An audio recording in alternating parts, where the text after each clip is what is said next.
Next in the lineup, we have Jihad Omer, who made it here to the podium very quickly. He's in a rush and in a hurry. He's Executive Director of ANIR Initiative. Jihad is a computer science graduate, currently pursuing a Master in Language and Communication Technologies at the University of the Basque Country and University of Malta. He is Executive Director of ANIR, and he will talk to us about modeling the fact-checking process as an AI framework to be used in a better hope to improve the fact-checking business. First of all, I'm happy to be here for the first time as a guest and as a speaker.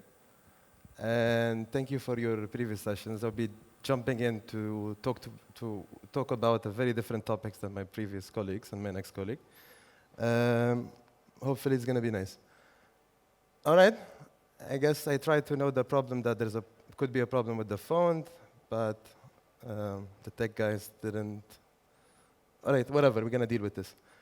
There is a task in automated fake news detection. In NLP it's called automated fake news detection, أو بالعربي هي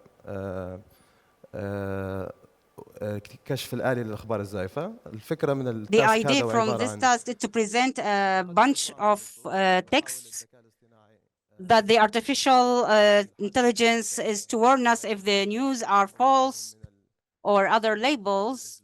For the above, it doesn't mean that it's disinformation or no information. How the machine could categorize that, is it watermelon or strawberry, this is determined by the human.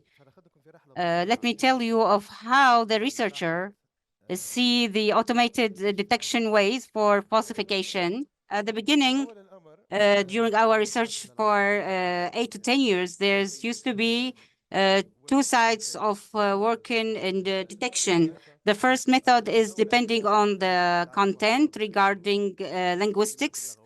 The other method is depending on the context of the distribution and interaction with the news. Depending on the linguistics characteristics, the researcher or the developer would try to categorize the content, whether it's true, false, or sarcastic. Again, humans who can decide these categories. The computer cannot characterize. Another example for a research that I did in 2022, the database contained 4,000 claims about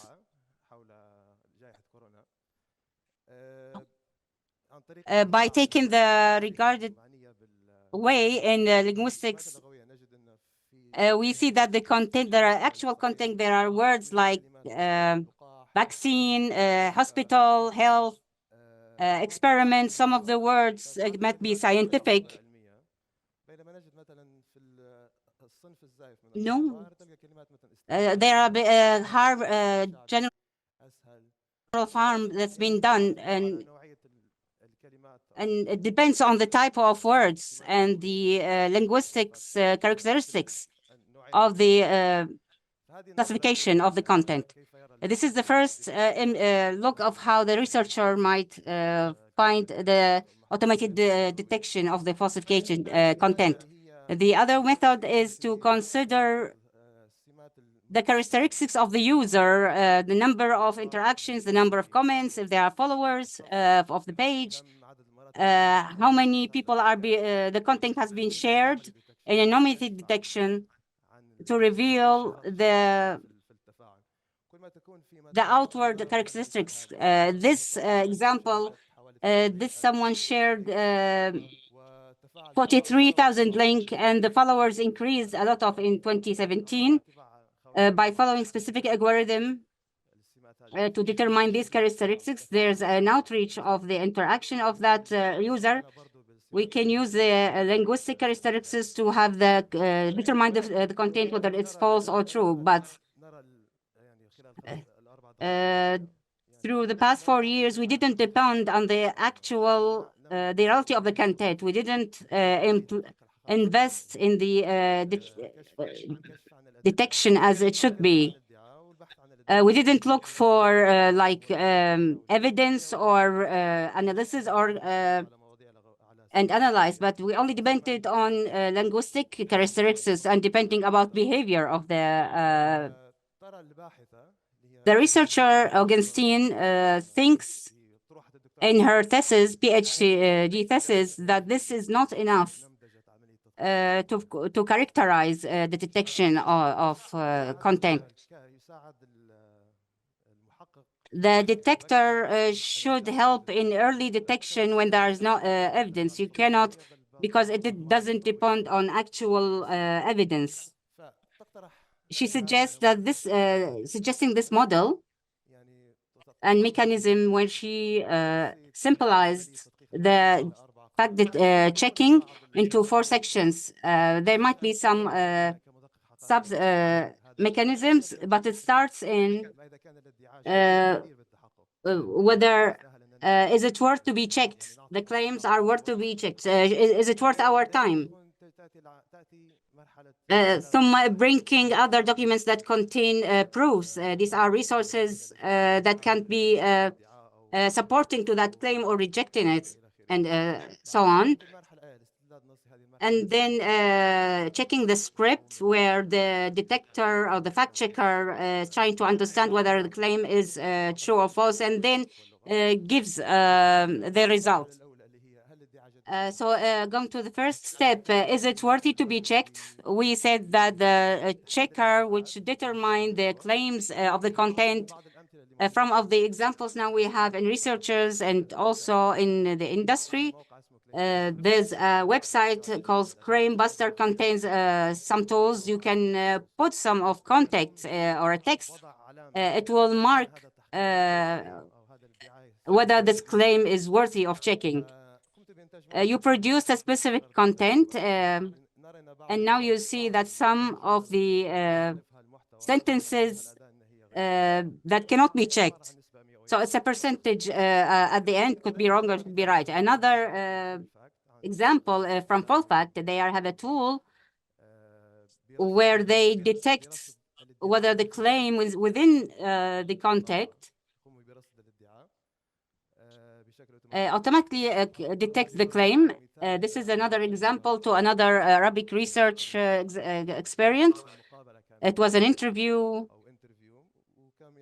and they put a score whether that content should be detected or not.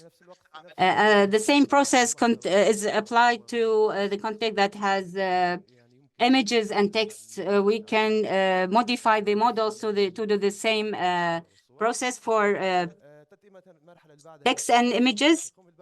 So the next step is to bring the documents that support the claim or negate it. We try to find whether the piece of news is true or false. We took the claim, and then the tool try to determine some specific important words in that claim, and then check some documents whether in official pages of official public authorities. Each platform has its own resources that depending on. They try to determine specific areas in this text and using the language compared with the resources, and if then they come to the conclusion whether the claim is true or false. This is an example for a claim, a certain claim, and example for a source, and now the tool is trying to detect whether the claim is compatible with the resource or not. After that, this should be the last stage to understand whether it's true or false. Each one of these steps, there should be a lot of cooperation between the researcher and the detector and the fact checker.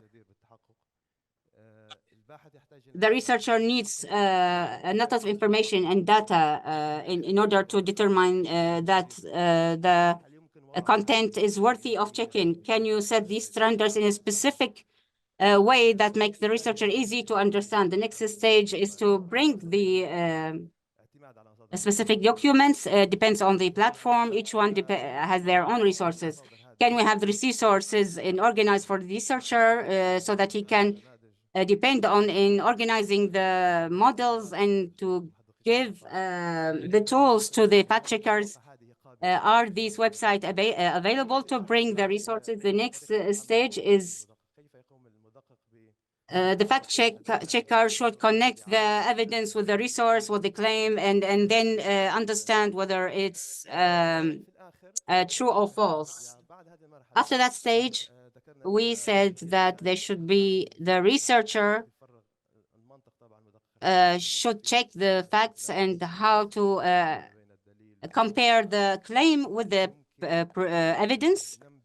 Can we modelize the structure of the fact-checking that the model could learn the structure of the how the content was written?